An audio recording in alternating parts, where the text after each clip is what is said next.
Mesdames et messieurs, dans cet ouvrage composé par Irina Sherbakova, Aliona Kazlova, Irina Ostrovskaya, Nikolai Mikhailov, sont réunis les souvenirs de gens qui ont déjà quitté la vie. Le mot Ostarbeiter lui-même s'en va avec eux.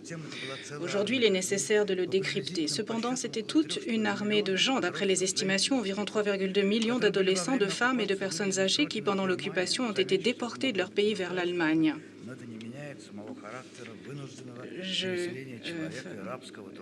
Ce sont des personnes qui ont été victimes de déplacements forcés. De retour dans leur parti, ils sont devenus des citoyens de seconde zone, aux biographies entachées, soupçonnés d'avoir volontairement travaillé pour l'ennemi. Parmi les nombreux malheurs de la guerre, le destin des Ostarbeiter est le moins connu. Ces gens ont survécu, ont surmonté toutes les épreuves que le destin leur avait réservées. En soi, c'était déjà une chance. Leur vie s'est retrouvée dans le hors-champ de l'histoire.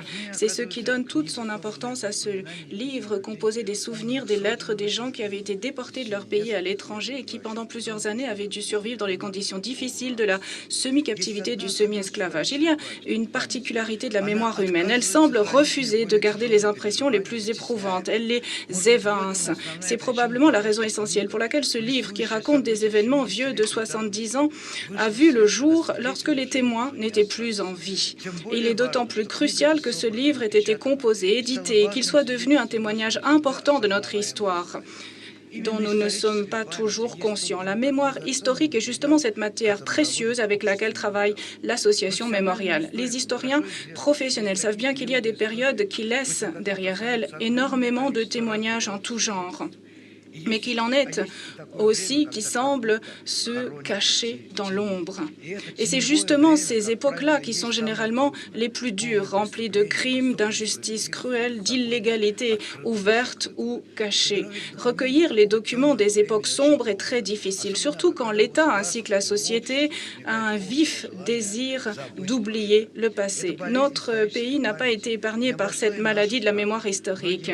Beaucoup de documents relatifs aux répressions mises en œuvre par le pouvoir envers sa population sont restés et cela continue dans des archives fermées dont l'accès a été rendu difficile, même pour les historiens professionnels, sans parler des particuliers dont les parents, les ancêtres ont été victimes de ces répressions. Aujourd'hui, on peut ajouter avec entière certitude, ces gens n'étaient coupables d'aucun crime.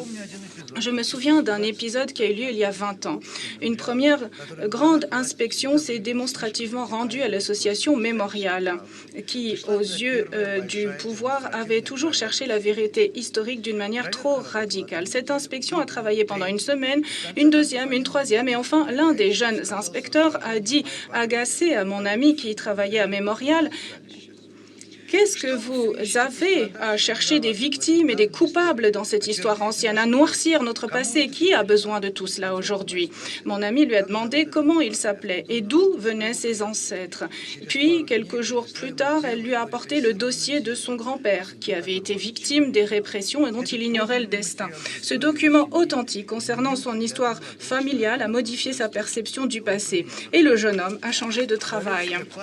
La mémoire humaine, la faculté extraordinaire qu'a l'homme d'enregistrer les événements de sa vie, d'écrire des textes littéraires, scientifiques, d'entretenir une correspondance avec les gens qui lui sont chers, des professeurs, des élèves, est un immense don, l'une des rares qualités qui distinguent l'homme de l'animal. Il est du devoir de l'homme devant ses ancêtres de conserver leur mémoire sous forme de textes, d'enregistrements audio, de traces de la culture matérielle qui subsiste de notre passé récent, cruel et parfois criminel.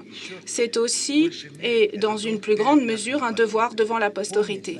Garder en mémoire signifie porter dans l'avenir tout ce que nous avions de mieux et ne pas oublier les époques effroyables et sanguinaires pour que cela ne se reproduise plus. Merci.